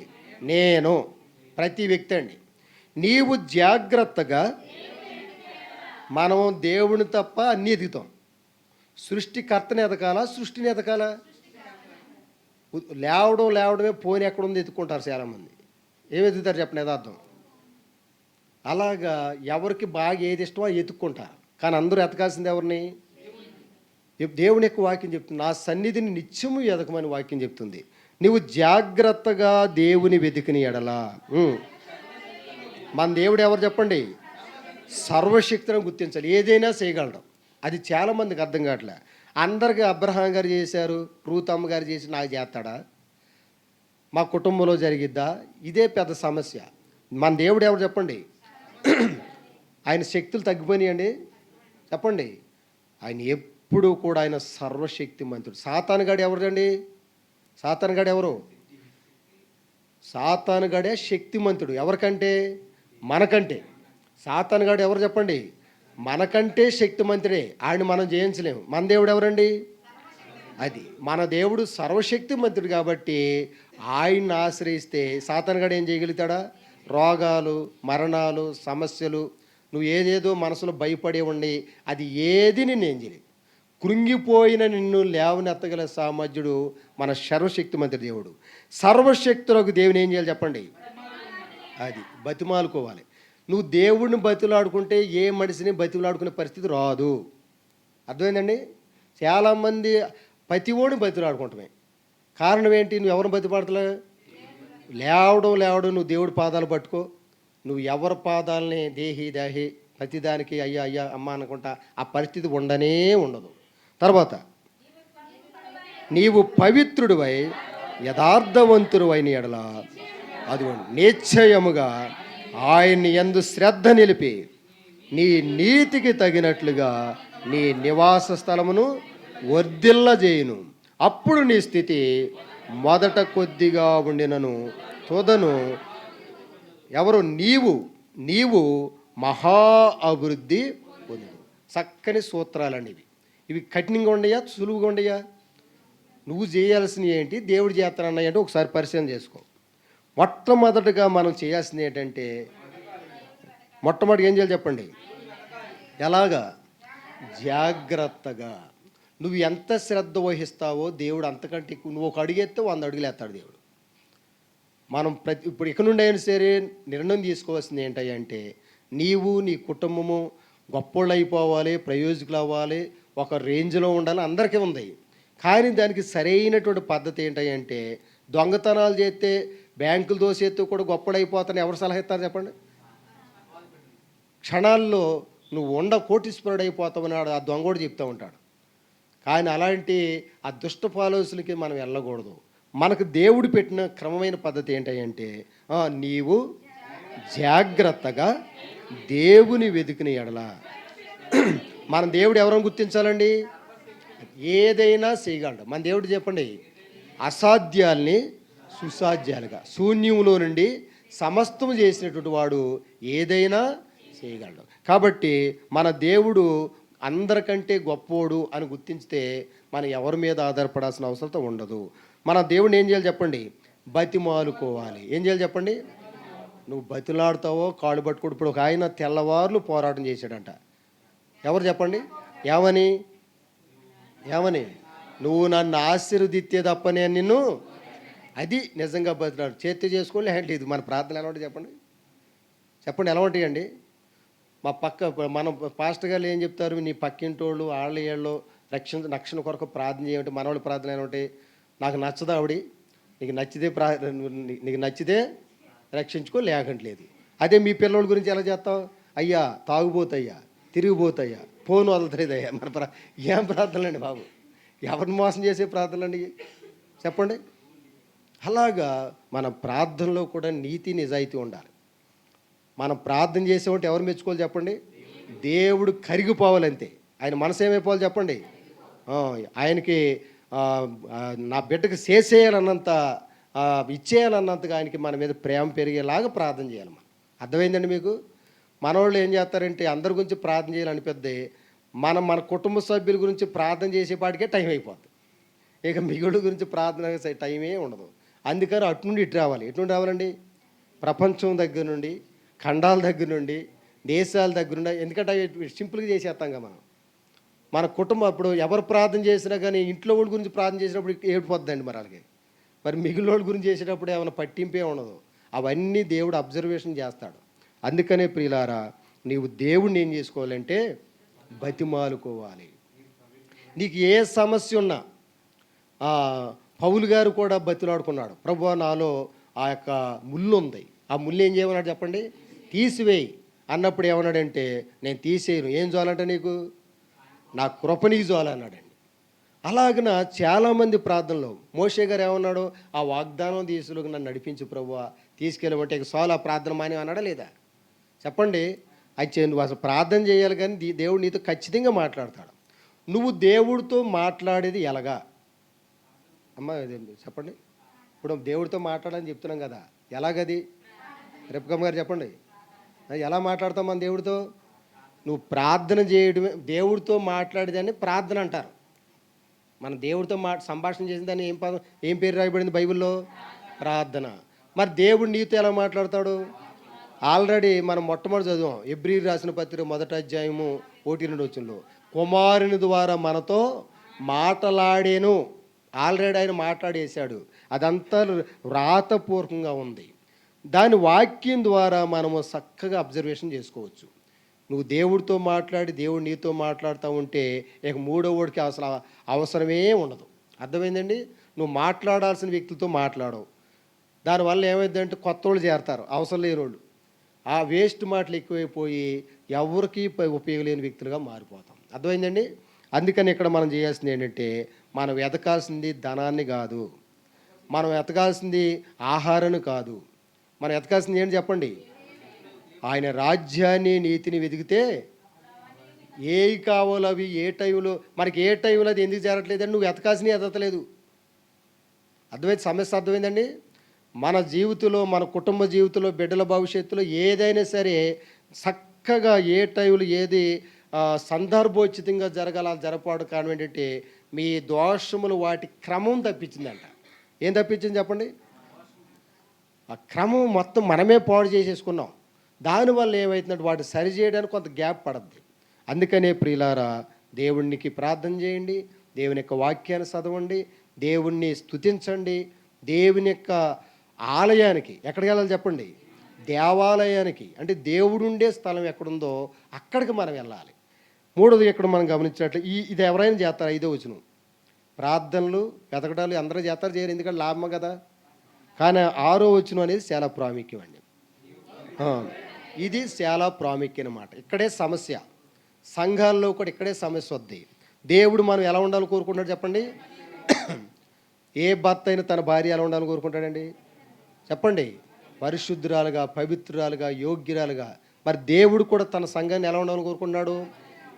ముడత, మచ్చ, డాగు, కళంగం అట్టిది ఏది లేక అది పరిశుద్ధమైనది గాను. ప్రతి పెళ్ళిలో ఈ మాటలు చదువుతాం, మీరు చెప్పట్లే.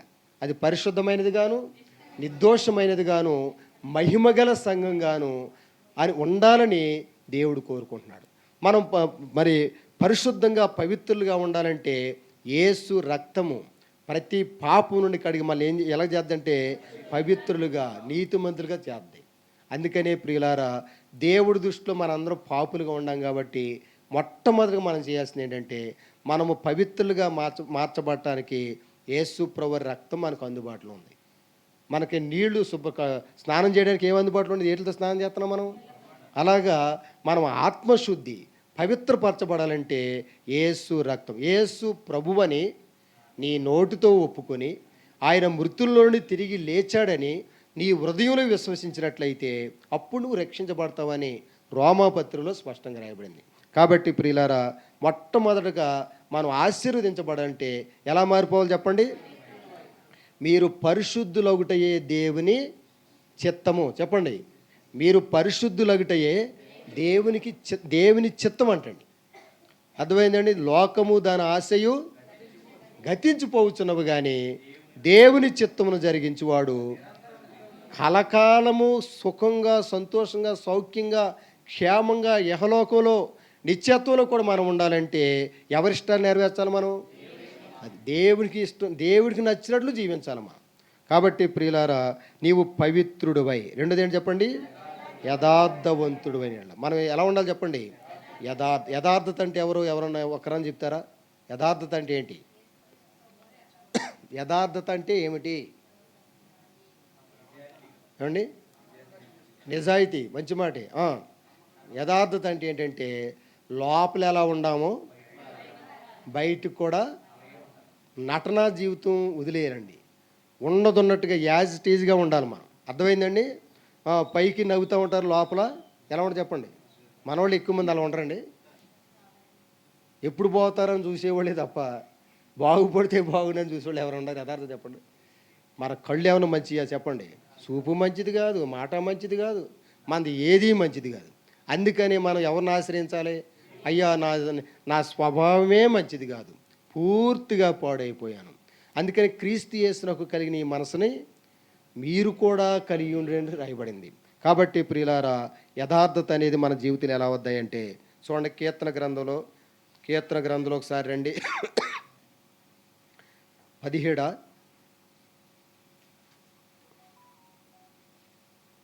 దేవుడు మనం ఎలా ఉండాలని కోరుకుంటున్నాడు చెప్పండి? ఎందుకంటే యథార్థంగా ప్రవర్తించు వారికి ఆయన ఏ మేలును చేయక మానడు. మానేత్తడానికి కారణం ఏంటి? మనలో ఏం లేదు చెప్పండి? ఎత్తలేదు అంటే ఎలా ఎత్తాడో? నీళ్ళు ఏం లేదు, యథార్థత లేదు. రేషన్ సరుకులు వచ్చినాయి, కార్డు ఉండాలి కదండి ఇవ్వాలంటే. నువ్వు పేరు రాయించుకోలేదు, మరి అదే సమస్య. కాబట్టి కీర్తన గ్రంథము 18వ కీర్తనలు కనుక మనం గమనించినట్లయితే 23వ వచనం, 18వ కీర్తన 23వ వచనం, దోషక్రియలు నేను చేయనొల్లకుంటిని, ఆయన దృష్టికి నేను. అది మనలో దోషం లేకపోతే మనం ఎవరు చెప్పండి? ఇక్కడ ఉన్నట్టు మన అందరిలో కూడా దోషులు ఉన్నారు చెప్పండి, యథార్థవంతులు ఉన్నారు. నువ్వెవరు? ఇక్కడ ఉన్నట్టు మనలోనే దోషులు ఉన్నారు, యథార్థవంతులు ఉన్నారు. దేవుడు ఎలా ఉండాలని కోరుకుంటున్నాడు? మనం అందరూ ఒకప్పుడు దోషాలు, అపవిత్రులము, అబద్ధికులము, పాపులము, కానీ ఇప్పుడు ఎలా మారిపోవాలండి? ఎందుకంటే యేసు ప్రభువారు తన ప్రాణం పెట్టాడు మన కొరకు, తన పరిశుద్ధమైన రక్తాన్ని సిందించాడు. దోషక్రియలు నేను చేయనొల్లకుంటిని. అది నువ్వు యథార్థవంతురాలుగా ఉండాలంటే ఏటిని మానేయాలి చెప్పండి? ఏటిని మానేయాలి? అది ఇక్కడ ఇది అన్నట్టు అది యథార్థత కాదండి. కాబట్టి ప్రియులారా, యోబు గ్రంథం 8వ అధ్యాయం 6వ వచనంలో నీవు పవిత్రుడివై యథార్థవంతుడివైన ఎడల. తర్వాత నిశ్చయముగా అంటే ఏంటి చెప్పండి? ఖచ్చితంగా చెప్పండి, కన్ఫామ్గా, నిశ్చయముగా ఆయన నీ యందు నిన్ను దేవుడు పట్టించుకోవడం ప్రారంభిస్తాడండి. ఏం చేస్తాం ప్రారంభిస్తాడు చెప్పండి? దేవుడు ఒకసారి అలా చూస్తే చాలు కదా, ఒక చూపు చూస్తే చూడు అని అంటున్నారు చాలామంది. అవునా కదండి? మన వైపు ఎవరు చూడాలి చెప్పండి? దేవుడు చూపు అలా పడితే చాలు. నిశ్చయముగా ఆయన యందు శ్రద్ధ నిలిపి, బాధ్యత వహించి, పేతురు గారు రాసిన పత్రికలో ఉండదండి, ఆయన మనందరినీ లక్ష్యం చేస్తున్నాడు. ఏం చేస్తున్నాడు చెప్పండి? మనల్ని పట్టించుకుంటూ ఉన్నాడు. నన్ను ఆడ పట్టించుకోవడం అంత అవసరం మనకే? దేవుడు పట్టించుకుంటే నువ్వే ఇంకా అందరికీ ఆధారం అవుతావు. అర్థమైందండి? ఇప్పటికీ కూడాను ఎంతకాలం సీనియర్ మోస్ట్ అయినా సరే వీళ్ళ మీద ఆధారపడుతూ చూస్తున్నారండి మనోళ్ళు. లోకస్తులతో పోటీ పడుతున్నారు వీళ్ళు. ఎవరితో చెప్పండి? వాళ్ళతో ఎందుకండి? మనమే అందరికి ఆధారం అవ్వాలి. యెహోవా నీకు ఆధారం అయితే నువ్వు అందరికీ. ఒకప్పుడు నీకు సాక్ష్యం లేదా? నీ దేవుడు గనక నీ జీవితం మార్చేస్తే ఎంతమందికి నువ్వు ఆశీర్వాదకరంగా మారుతావు. ఇప్పుడు వరకు నీ కుటుంబం శాపం వెంటాడుతూ ఉందా? ఆశీర్వాదం ఎవరితో ప్రారంభం అవ్వాలి చెప్పండి? నీతోనే, నాతో, మనతోనే ప్రారంభం అవ్వాలి. అందుకనే ప్రియులారా, నిత్యం ఇప్పుడు ఇక్కడ మన కూడికి ప్రార్థనకు వచ్చిన మనందరి జీవితంలో ఎవరు పట్టించుకోవాలి చెప్పండి మనల్ని? ఎవరు శ్రద్ధ వహించాలి? నిశ్చయముగా ఆయన అంటే ఎవరు చెప్పండి? మన దేవుడు నీ యందు నా యందు శ్రద్ధ నిలిపి నీ నీతికి తగినట్లుగా. కుటుంబాల్లో అదే బియ్యం ఉండలేదు, సరుకులు ఉండలేదు అంటే ఎందుకు, ఎక్కడ నుండి వస్తాయి చెప్పండి? నీళ్ళు ఏమి లేదు, నువ్వే ఎంటీ. ఎవరు చెప్పండి? సరుకు లేదు, నీలో సరుకు లేదు. ఏ సరుకు? దేవుడు కోరుకున్న సరుకు నీలో లేదు. కానీ ఇంటి నిండా ఏముండాలంట? ఎక్కడ చూసినా ఉండాలంట. ఇది ఎక్కడ విధానం అండి? ఎంత పాప కోరికండి అది. కాబట్టి ప్రియులారా, నీ నివాస స్థలాన్ని దేవుడు ఏం చేయాలని కోరుకున్నాడు చెప్పండి? ఆయన ఎవరిని వద్దిలా చేస్తాడు? సామెతల గ్రంథంలో రండి ఒకసారి. ఇలా బైబిల్లో ఎన్ని ప్రాముఖ్యమైన విషయాలు ఉంటాయండి.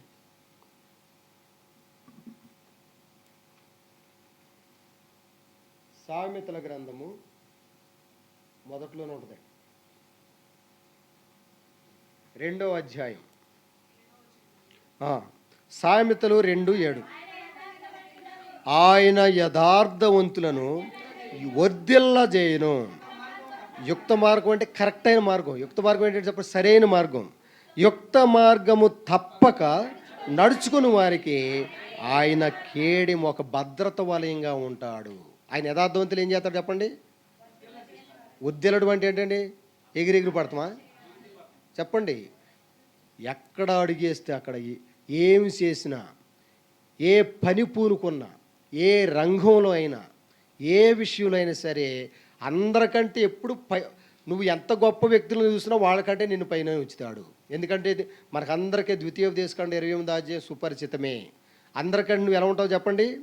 పైవాడుగా. చెప్పండి, మీరంటే వద్ద, లేకపోతే అలాగే ఉంటారు. చెప్పండి, మీరు ఎలా ఉంటారు చెప్పండి? పైవారుగా. అప్పు మనం 2 అనుభవాలు ఉండే కదండి మనకి, ఉండే లేదా? అప్పు చేసిన వాళ్ళు అప్పిచ్చిన వాళ్ళకి కాదు, అప్పుడు రివర్స్లో ఉందనుకోండి. ఒకసారి ఇచ్చావంటే ఇచ్చేదాకా ఎంత సమస్య, తిరిగి తీసుకునే వరకు. నువ్వు పైవాడుగా ఉంటావు, అప్పిచ్చేవాడుగా ఉంటావు, తోగ్గా ఉంటావా?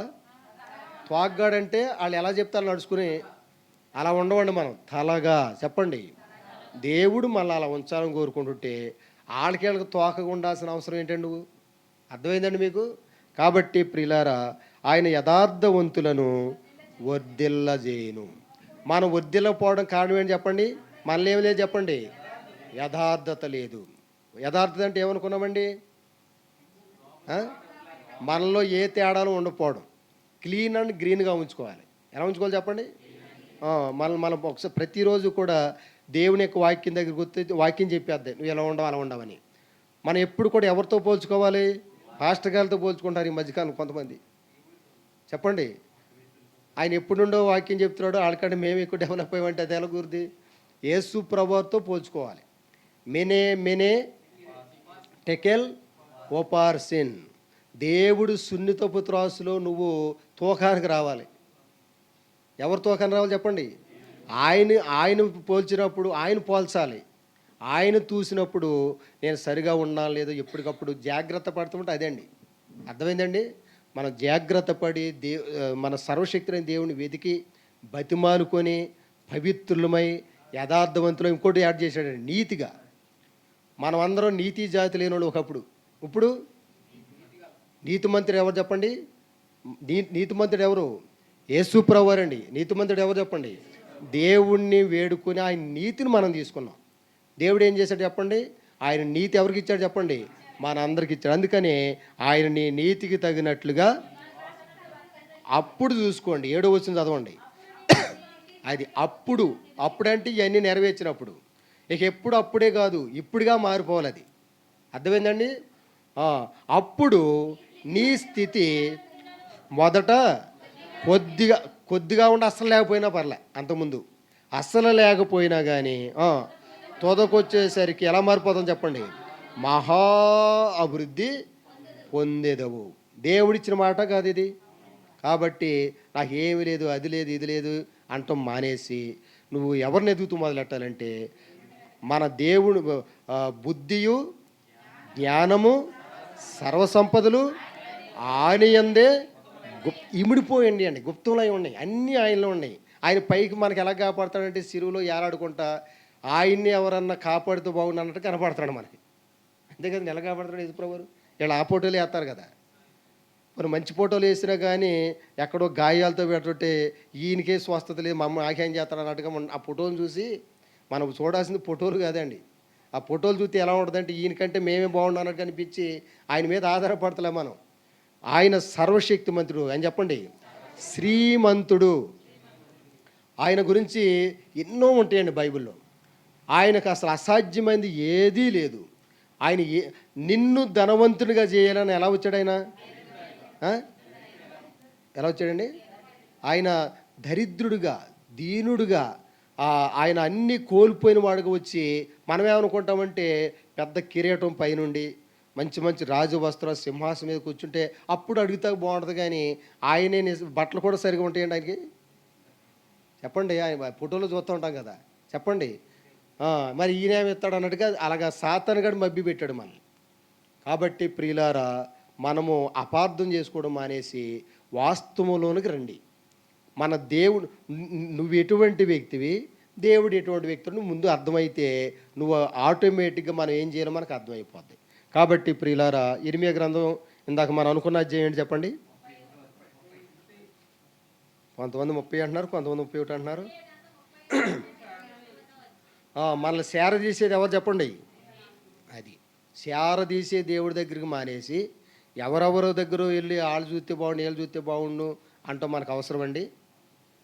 కాబట్టి ప్రభునందు ప్రియమైన వాళ్ళ ఇర్మియా గ్రంథం 31 అధ్యాయము, ఇర్మియా గ్రంథం 31 అధ్యాయము 9 నుండి చదవండి. ఇర్మియా 31:9 నుండి. దేవుడి దగ్గరికి వచ్చేటప్పుడు నువ్వు ఎంత ఏడుపు ఉందో, ఎంత కన్నీరో, ఎన్ని బాధలు ఉండో, నువ్వు ఎలాంటి సమస్యలతో రా. వారు ఏడ్చుచూ వచ్చేదారు, వారు నన్ను ప్రార్థన ఎప్పుడు వద్దండి? ఏడుపులో ఉన్నప్పుడు వద్దు, కానీ సంతోషంలో ప్రార్థనలు రావుగా మనకి.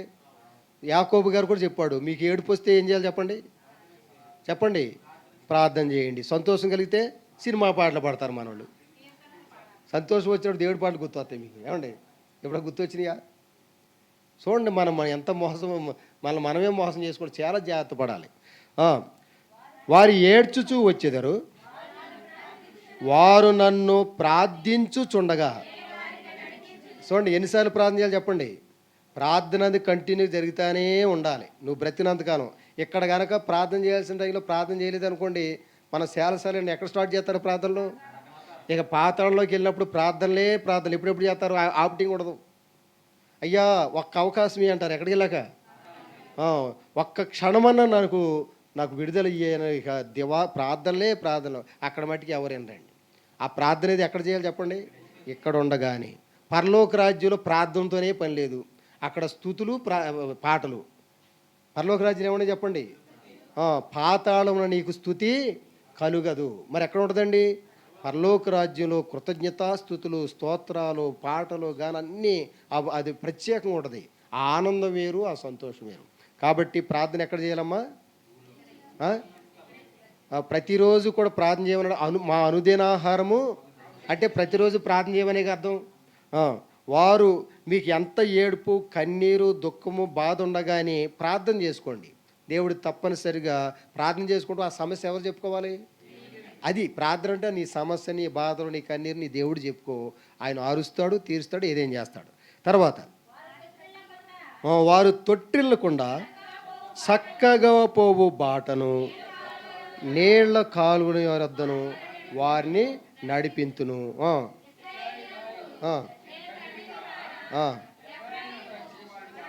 అది ఆయన మనకు తండ్రిగా ఉంటాడు. మనం ఆయన ఏ పిల్లలుగా చూస్తాడు? ఆయన జ్యేష్ఠ ప్రథమ పుత్రులుగా చూస్తాడు. పరలోకమందున్న జ్యేష్ఠుల సంఘం ఉంది, అక్కడ మనం చేర్చుకుంటాడు. తర్వాత ఈ ఆశీర్వాదాన్ని ఇక్కడ ఉంటాయండి. ఈ మాటలు మాట చదువుకుని మనం ముగించేసుకుంటాం. 10వ వచనం చదువుదాం. మనం ఎప్పుడు ఎవరి మాట వినాలి చెప్పండి? దేవుడి మాటలు మాత్రం ఖచ్చితంగా తప్పనిసరిగా. అప్పుడప్పుడు సాతాను గాడికి వచ్చి మనం అడగపోయినా మాట్లాడుతూ ఉంటాడు. లేని వార్తలు పుట్టిస్తారు లేదు చెప్పండి. మనకి ఇష్టం లేకపోయినా ఎవరో ఒకరు ఎటు కాని మాటలు మనం వినకూడదండి. నా గొర్రెలు నువ్వు నిజంగా దేవుడు గొర్రెవైతే నువ్వు దేవుడి స్వరం వింటావు. మనం ఎంత ప్రయత్నం చేసినా ఒక్క మాట వినపడతలేదు. ఇప్పుడు ఇంత వాక్యం చెప్పామా? కొంతమంది ఏం చెప్పారంటే ఏమోనండి ఏదో చెప్పుకోవడం పోయాడు అంటారు. మీరు నిజంగా దేవుడి గొర్రెలు అయితే ఎవరి స్వరం వినపడుతుంది మీకు? అది ముందు నేను గొర్రెనో కాదు అన్నట్టుగా చూసుకోవాలి మీరు. కాబట్టి 10వ వచనం,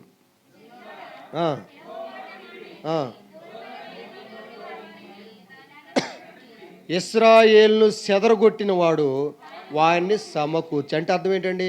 మీ కుటుంబ సభ్యుల్లో కానీ మీ ఆస్తిపాస్తులు మీ ఆదాయాలు కానీ చెదిరిపోతుంటాయి అప్పుడప్పుడు. వాటన్నింటిని ఎవరు సమకూరుతారు చెప్పండి? దేవుడే. కోల్పోయిన వాటిని సమకూరుస్తాడు, దక్కిస్తాడు. మనకు చెందాల్సినవన్నీ మన పరం చేస్తాడు. దేవుడికి అసాధ్యం కాదు. అది మనల్ని దివారాత్రులు ఎవరు కాపలా కాస్తారు చెప్పండి? మేము భయపడము, ఇక మేము భయపడము, ఏ కేడు రాదని యేసే చెప్పెను మాకు, ఏ కేడు రాదని యేసే చెప్పెను మాకు, మేము భయపడము, ఇక మేము భయపడము. కాబట్టి ప్రియులారా, ఇర్మియా గ్రంథం 31వ అధ్యాయము 11వ వచనంలో 10వ వచనం చివరి భాగంలో మందను కాపాడినట్లుగా దేవుడు మనల్ని ఏం చేస్తాడంటే కాపాడుకుంటాడు. మనల్ని ఇశ్రాయేలు కాపాడు వాడు కునుకడు నిద్రపోడు. యెషయా గ్రంథంలో చూడంగానండి, దివారాత్రము దాన్ని నేను కాపు కాయిచున్నాను, ఎవడునూ దాని మీదకి రాకుండా. మన మీదకి ఎవరు రాకుండా ఎవరు కాపలా కాయగలరు చెప్పండి? అలాంటి గొప్ప కాపరి మనకున్నాడు, ప్రధాన కాపరి అని. తర్వాత మనం 11వ వచనం చూస్తే, యెహోవా యాకోబు వంశస్థులను విమోచించుతున్నాడు, వారికంటే బలవంతులైన వారి చేతిలో నుండి వారిని. ఇప్పుడు వరకు కూడా నీకంటే బలమైన సమస్యలు ఏమైనా ఉంటే, గొల్లియాతు వంటి సమస్యలు, సింహం వంటి సమస్యలు, రాక్షసులాగా కనబడేటువంటి ఆ ప్రతికూలతలో మీ అత్తగారు మీకు ఎలా కాపాడుతూ ఉంటుంది అంటే, మన రాక్షసులు వాళ్ళని దృష్టిలో పెట్టుకుంటాం. వాళ్ళకి మనం ఎలా కాపాడుతామని దెయ్యాల్లా కాపాడతాం. అవి కాదండి, మన కాపాడాల్సిన ఏళ్ళ కాదు. దేవుడు మనల్ని మనుషుల్లాగానే ఆయన బిడ్డలాగానే చూస్తున్నాడు. మరి మనకి ఎలా కాపాడుతున్నారు మనకు అర్థం కావట్లేదు. ఇది మనలో ఉన్న సమస్య. కాబట్టి ప్రియులారా, ఎలాంటి సమస్య? మనకంటే బలవంతులైన వాని చేతుల్లో నుండి, మనకంటే బలవంతుడు ఎవడంటే ఒక సాతానుగాడే ఉన్నాడు. వాడి చేతులను కూడా ఎవరు ఇప్పిస్తాడు చెప్పండి? వాడు అడుగడుని అంతు చూస్తా అన్నట్టుగా మనకి కీడు చేయడానికి చూస్తూ ఉంటాడు. అవకాశం కోసం ఎదురు చూస్తూ ఉంటాడు. మన ఇంట్లో ఎవరు బలహీనులు వాళ్ళని పట్టుకుని మనల్ని ఇబ్బంది పరుస్తూ ఉంటాడు. కానీ మన దేవుడు ఏం చేస్తాడంటే, మనకంటే బలవంతులైన వాడి చేతులను మనల్ని, నీ అప్పుల సమస్య నువ్వు మోయలేంత సమస్యగా ఉంది, అయినా కానీ ఎవరు విడిపిస్తారు చెప్పండి? ఆ సమస్యకి పరిష్కారం చూపిస్తాడు. నీ వ్యాధి, నీ రోగము, లేకపోతే ఇక మా పిల్ల కోసం పెళ్ళే కాదు అనుకోవచ్చు, లేకపోతే మా జీవితంలో ఇలాంటి ఇల్లు కట్టుకోగలమా అనే ప్రశ్నార్థంగా మిగిలే కొన్ని ఉంటాయి. వాటన్నిటిలోనూ కూడా దేవుడు ఖచ్చితంగా మనకి మేలు చేయగల సామర్థ్యుడి మాట చూపిస్తుందండి. తర్వాత మనము 12వ వచనం చదువుదాం. వారు వచ్చి సియోను కొండ మీద ఉత్సాహధ్వని చేతురు, యెహోవా చేయు ఉపకారమును బట్టి, గోధుమలను బట్టి, ద్రాక్షారసమును బట్టి, తైలమును బట్టి, గొర్రెలకును పశువులకును పుట్టు పిల్లలను బట్టి సమూహములుగా వచ్చేదరు. వారికి ఎన్నటికి నీ కృషింపక నీళ్లు పారు తోట వలె ఉందురు. ఏ తోటలో ఉండదు చెప్పండి? సమృద్ధి అయినటువంటి మొదటి కీర్తనలో ఉంటుందండి. మొదటి కీర్తన చెప్పండి అమ్మా, టక్కన మాటేనండి. దుష్టుల ఆలోచన చెప్పినాడుగా, పాపుల మార్గం లేవు, అపాస కూర్చుని చోటు సండే స్కూల్ పిల్లలు కూడా చెప్తారా ఆ కీర్తన? అది చెప్పండి. అస్సలు మానేశారు, ఉత్తిది చెప్పారు. అది అతడు నీటి కాలువల వారు నాటబడిన చెట్టు వలె ఉండును, ఆకు వాడక తన కాలం మంది. ఈ మాట మర్చిపోతున్నారు అందరూ. ఇప్పుడు ఆయన మనకంటే కొంచెం సమృద్ధిగా ఉన్నట్టు కనబడుతున్నాడు మనకు, అవునా కానీ? నీకు కూడా ఒక టైం వద్దండి. నేను ఒకసారి ఒక దైవ సేవకుడు చెప్పాడండి, వాళ్ళు అలా గొప్పోళ్ళు అయిపోయి వీళ్ళు ఇలా గొప్పోళ్ళు అయిపోయారు, నేను ఇలాగొండ అయిపోయాను, నా పరిస్థితి ఇలాగుంది ఏంటంటే ఆయన ఏమన్నా తెలిసాడు అంటే మంచి మాట అన్నాడు. నీకు కూడా ఒక టైం వద్దు బ్రదర్ అన్నాడు. ఎవరికి చెప్పండి? నీకు ఇచ్చిన టైం నువ్వు సద్వినియోగం చేసుకో. నువ్వు చేయాల్సింది చేయకోకుండా ఫలితాలకు వెళ్ళి చూస్తూ ఉంటాం ఎప్పుడు కూడా. అది ఎలా కుదురుద్దండి? మనవాళ్ళు ఎప్పుడు ప్రార్థన చేస్తారు? పరీక్షల టైంలో. ఎప్పుడు పరీక్ష చేస్తారు? అసలు టైంలో చేయరండి. ప్రభువా ఈ పెన్నకు ప్రార్థన చేస్తారు. చెప్పండి, లోపలికి వెళ్ళేటప్పుడు ప్రార్థన, వచ్చేటప్పుడు ప్రార్థన, అన్ని ప్రార్థనలు. ఇదేం ప్రార్థన అండి? ఆ ప్రార్థన ఎప్పుడు చేయాలి చెప్పండి? ఎప్పుడు చేయాలండి? స్కూల్కి వెళ్ళేటప్పుడు అప్పటి నుండి స్టార్ట్ చేయాలి. అది మన యొక్క కనీస బాధ్యత అనమాట.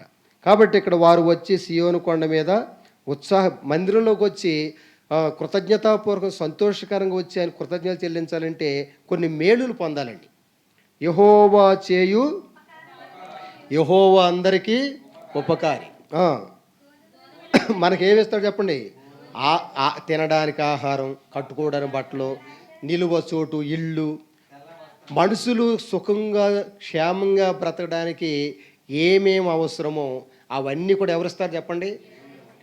వాళ్ళకి 2 బళ్ళు ఉండి నాకు సైకిల్ కూడా లేదు. మనోళ్ళు ఏమైనా ప్రార్థన చేస్తారు చెప్పండి? వాళ్ళకి ఎన్ని ఉన్నాయాడు చెప్పండి?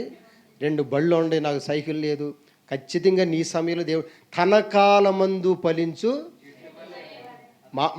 మామిడి చెట్టు వర్షాకాలంలో కూడా నాకు కాయలు కావాలంటే దేవుడు ఎత్తాడండి. మరి మీకు ఎలాగెత్తారు అనుకుంటారు మీరు? మనకు కూడా టైం ఉంటుంది. అర్థమైందండి?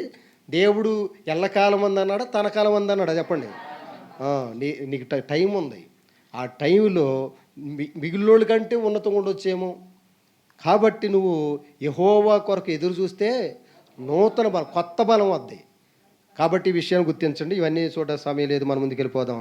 యెహోవా ఇవన్నీ కూడా 12వ వచనంలో నీకు ఏ టైంలో ఏది అవసరమో, నూనె కూడా ఉందా లేదంటే తైలం అంటే ఎప్పుడు ఏదేది అవసరమో, నీ యొక్క రాబడి, నీ యొక్క ఆదాయం, నీ యొక్క సుఖం జీవించడానికి తగినటువంటి వనరులు అవన్నీ సమకూరుస్తారని ఆ మాట రాయబడిందండి.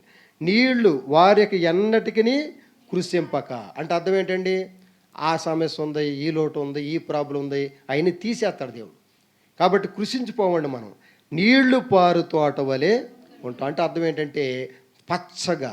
నేనైతే దేవుని మందిరంలో పచ్చని ఒలివ, చాలామంది పచ్చగా ఉంటారు కానీ ఫలాలు ఉండవండి. చూడడానికి ఎలా ఉంటారు చెప్పండి? అలా ఉండకూడదు, ఫలాలు కూడా కావాలి. తర్వాత మనం గమనించే 13వ వచనం ఇది, వారి దుఃఖమునకు ప్రతిగా ఏ మానవుని అడిగినా కానీ ఏదో దుఃఖం వెంటాడుతూనే ఉంటుంది. అవునా కదా? నువ్వు ఎంత సంతోషంగా ఎంత గొప్పవారుగా ఉన్నా కానీ వాళ్ళ జీవితంలో ఏదో ఒకటి కన్నీరు తెప్పించి ఉంటాను ఉంటాయి. వాటన్నిటి ఆ సమస్యలు ఎవరు పరిష్కారం చూపుతారు చెప్పండి? వారి దుఃఖమునకు ప్రతిగా సంతోషమిచ్చి వారిని ఆదరించదను, విచారము కొట్టివేసి నేను వారికి ఆనందము. మనలో ఎన్ని విచారాలు, విచారం అంటే మన భాషలో మనేదలు. విచారం అంటే ఏంటి చెప్పండి? మనేద లేనోళ్ళు ఎవరు ఉండరు ఇక్కడ అమ్మా? ఎక్కడా ఉండరు. ఏదో ఒకటి అది ఉంటాను ఉంటుంది. ఆ విచారం, ఆ మనేదని ఎవరు తీసేస్తారు చెప్పండి? వాటిని తీసేసి దాని బదులు ఏం వేస్తాడో ఏది మనకి ఆనందము, ఆనంద సంతోషం. అందుకని నాకు ఆనంద సంతోషాలు కలుగజేయు నా దేవుని యొద్దకు నేను వెళ్తాను అంటాడు దైవజనుడు. కాబట్టి ప్రియులారా, కన్యకులైనా యవనస్తులైనా వృద్ధులైనా కలిసి చూడండి ప్రియులారా, ఏ ఇంట్లో అయినా కన్యకులు యవనులు వృద్ధులు దెబ్బలాడకుండా చూశారు కానీ కలిసి నాట్యం చేయడం చూశారు ఎక్కడైనా? అమ్మా చెప్పండి. ఏడు ఒకళ్ళు అంటే ఒకళ్ళు పడదు కదా, ముద్ద పెట్టబడద్దని ఒకళ్ళు, నా తినేస్తున్నారని ఒకళ్ళు, తన్నుకోవడం తిట్టుకోవడం నేను పడతాయి. కానీ వీళ్ళందరూ కలిసి ఏం చేస్తారని చెప్పండి? క్రీస్తు కేంద్రిత కుటుంబాలు ఇది సాధ్యమైందండి. చిన్నపిల్లోళ్ళైనా యవనస్తులైనా వృద్ధులైనా వీళ్ళందరూ కూడా కలిసి ఆ సంతోషాన్ని పంచుకుంటారంట. తర్వాత 14వ వచనం అందరూ చదువుదాం. క్రొవ్వుతో యాజకులను సంతోషపరిచెదను, నా జనులు నా ఉపకారములు తీసుకుని తృప్తి నొందుదురు. ఇదే ఎవరికి తృప్తి అంటే చెప్పండి? చెప్పాలి ఎవరో మంచి మాట. నా జనులు. నువ్వు నిజంగా దేవుని యొక్క జనాంగం అయితే చెప్పండి, మనం నిజంగా దేవుని ప్రజలం అయితే మనకు దేవుడు ఉపకారం చేసి సంతృప్తి పరుస్తాడండి. ఏం చేస్తాడు చెప్పండి? ఎవరికి? దేవుడు చెప్తున్నా నా జనానికి నేను ఉపకారం చేస్తాను, తృప్తిపరుస్తూ అన్నాడు. ఇప్పుడు సమస్య ఏంటంటే నువ్వు దేవుని జనాంగమో కాదో చూసుకోవాలి. మనం రాజులైన యాజక సమూహము, తర్వాత మాట ఆయన యొక్క సొంత ప్రజలు. కాబట్టి ప్రియులారా, ఇప్పుడు ఆఖరిగా మనం తెలుసుకోవాల్సింది ఏంటంటే, ఆఖరి ప్రశ్న ఏంటంటే, నువ్వు దేవుని బిడ్డవేనా? మనం ఎవరు బిడ్డని చెప్పండి. మా పిల్లలకి కావాల్సిన అవసరం ఎవరు చూసుకోవాలి? మీరు చూస్తారా? చెప్పండి. మీ పిల్లలకి ఎవరు చూస్తారు? మనము మన పిల్లలను కూడా ఎవరి పిల్లలుగా మారిపోవాలి చెప్పండి. మనం అందరం కూడా యేసయ్యని సొంత రక్షకుడు అంగీకరించి మన కుటుంబంలో ప్రభువుని చేర్చుకొని మన సమస్త విషయాలు ఆయనకి ప్రాధాన్యత ఇచ్చి దైవ వాక్యానుసారంగా నడుచుకున్నట్లయితే మన బాగోగులు ఎవరు చూసుకుంటారు చెప్పండి.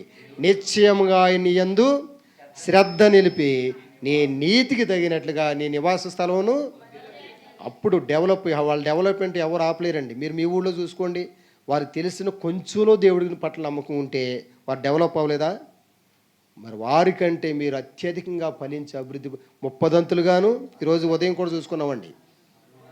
చెప్పండి, 30 దంతులుగాను, 60 దంతులుగాను, 100 అంతలుగా. 30 దంతులుగా అంటే నీ వ్యక్తిగత జీవితం, 60 దంతులంటే నీ కుటుంబ జీవితం, 100 అంతలంటే ఈ అభివృద్ధి, ఆ సంపూర్ణమైన అభివృద్ధి మనం అందరం పొందాలని ఎవరు కోరుకుంటున్నారు?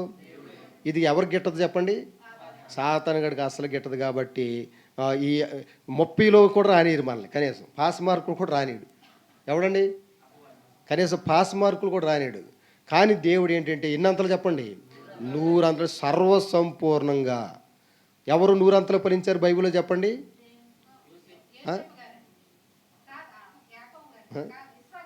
ఏంటండి? ఇస్సాకు గారు ఎన్నంతలు ఫలించారు చెప్పండి? ఆ సంవత్సరం అని ఉంటుంది ఆయన గురించి. మరి మనము సంవత్సరం వెంబడి సంవత్సరం జీవితకాలం అంతా కూడా 30-60తో తృప్తి పడకూడదు. ఇక్కడ ఎవరు చెప్పాడండి ఆయన? నా జనులు నా ఉపకారం తెలుసుకుని తృప్తి 100%, 100% సంపూర్ణమైన ఆశీర్వాదాలు పొందే వరకు నువ్వు ఎవరి పాదాలు వదలకూడదు అంటే తర్వాత వదిలేస్తావా? ఏమాత్రం కూడా ప్రభువుని మనం వదలకూడదు చెప్పండి. ప్రభువు మనల్ని వదలకుండా అలాగా మనం జీవిస్తే ఇది సాధ్యమే. అటువంటి విధంగా పులవర్తి పేరేం చెప్పండి, శివకుమార్ గారు వారి కుటుంబ సభ్యులతో పాటు కూడి ఉన్న మనందరూ కూడా ఆ విధంగా జీవించి 100 ఫలితం పొంది దేవుని యొక్క ప్రతి ఉపకారాలు తృప్తికరంగా పొంది మనం యథార్థత, పవిత్రత, ఇవన్నీ దేవుని యొక్క నీతి ఇవన్నీ కోరుకుంటున్నాడు. అలాగున జీవించి అత్యధికంగా ఫలించి అభివృద్ధి పొంది నిత్యరాజ్య వారసత్వం సంపాదించుకుని అనేకులకి ఆశీర్వాదకరం ఉండడానికి దేవుడు మనకందరికీ సహాయం దయచేయనుగాక. దయచేసి ఒకసారి అందరు కళ్ళు మూసుకోండి, మోకరించగలను మోకరించండి.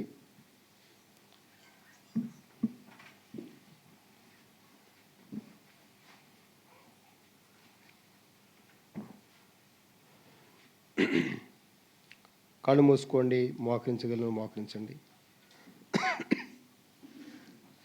మానవుల రక్షణ కొరకై